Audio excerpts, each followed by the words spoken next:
Assalamualaikum warahmatullahi wabarakatuh. Perkenalkan kami dari kelompok 9.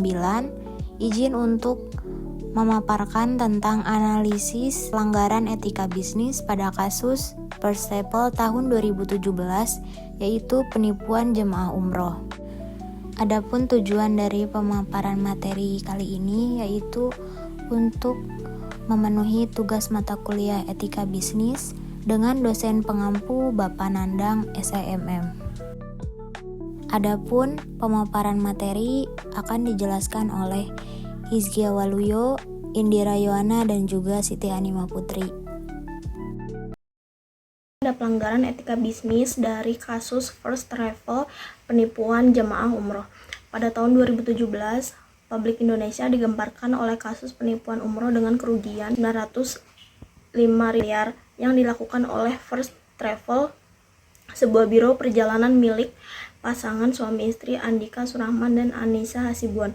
Mereka menawarkan paket umroh murah yang jauh di bawah harga pasar sehingga menarik minat puluhan ribu calon jamaah. Selanjutnya, saya akan menjelaskan bentuk pelanggaran dari kasus First Travel. Yang pertama, penipuan dan pengelapan dana jemaah. First Travel menerima pembayaran dari lebih dari 60.000 calon jemaah umroh. Namun hanya sekitar 14.000 yang berhasil diberangkatkan. Sisanya tidak pernah diberangkatkan meskipun sudah membayar lunas.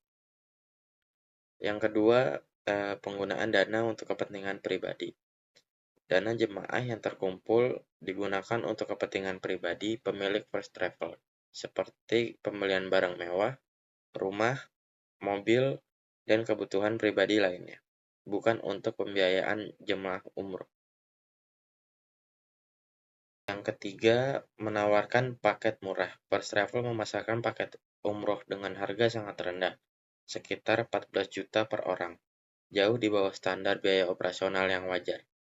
Hal ini menjadi strategi untuk menarik sebanyak mungkin pendaftar, padahal secara finansial tidak realistis. Dan yang terakhir, melanggar izin operasional dan peraturan Kemenak. First Travel melanggar ketentuan yang ditetapkan oleh Kementerian Agama sebagai penyelenggara perjalanan ibadah umroh atau PPIU, termasuk ketentuan waktu keberangkatan dan kelengkapan dokumen perjalanan. Selanjutnya, saya akan menjelaskan pelanggaran prinsip etika bisnis perusahaan First Travel. Yang pertama yaitu prinsip kejujuran, yaitu First Travel menipu konsumen dengan janji keberangkatan umroh yang tidak pernah ditepati.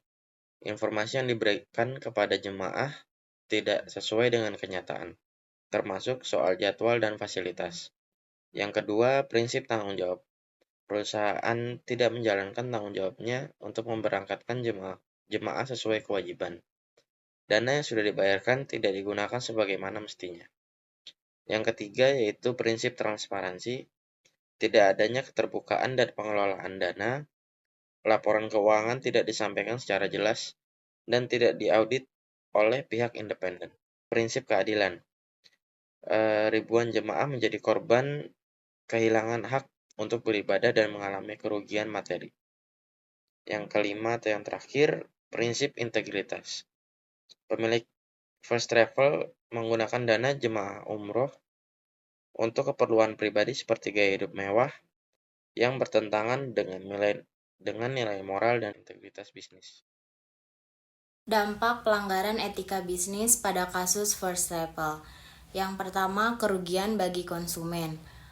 Ribuan calon jemaah umroh menjadi korban dari penipuan karena gagal diberangkatkan padahal sudah melakukan sejumlah pembayaran atau sejumlah uang. Lalu yang kedua, hancurnya kepercayaan publik. Banyak calon jemaah umroh menjadi ragu untuk menggunakan jasa travel umroh, bahkan terhadap travel umroh yang sudah memiliki legal dan izin resmi. Lalu yang ketiga, dampak hukum bagi pelaku.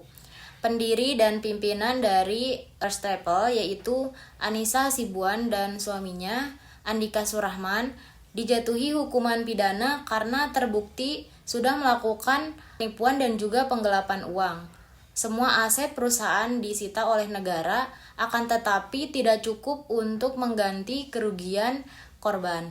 Lalu selanjutnya, rusaknya reputasi travel umroh.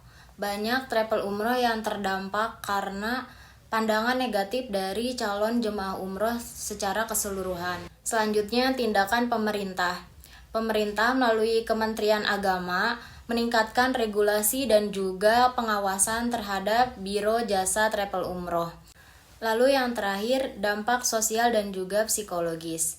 Banyak korban yang mengalami tekanan Sekian mental, dari kami, stres dan penjelasan juga mengenai depresi akibat pelanggaran gagal etika berangkat bisnis umroh tentang yang menjadi kasus impian first bagi travel seluruh umat pada Islam. tahun 2017. Tidak hanya itu, terjadi Semoga apa yang kami ketidakpercayaan sampaikan atau sanksi dapat sosial memberikan terhadap banyak tokoh-tokoh manfaat. yang Kurang sudah lebihnya mohon mempromosikan maaf. first travel. Wabillahi taufiq wal Lalu, hidayah. aspek Wassalamualaikum pelanggaran warahmatullahi etika wabarakatuh. bisnis pada kasus first travel.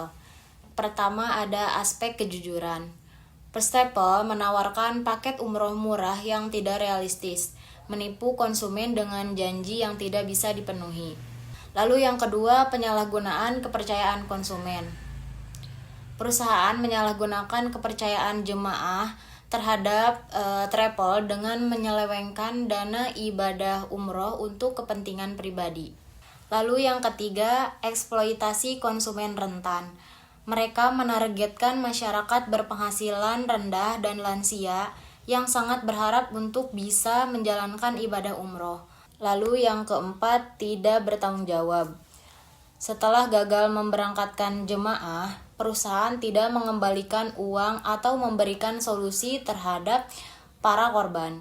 Lalu yang kelima, gaya hidup yang tidak etis dan juga hedon.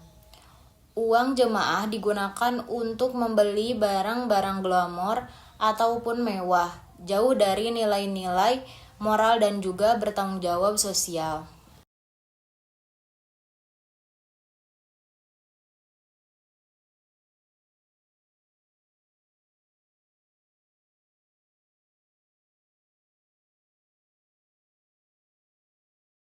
Dan yang terakhir ada kesimpulan.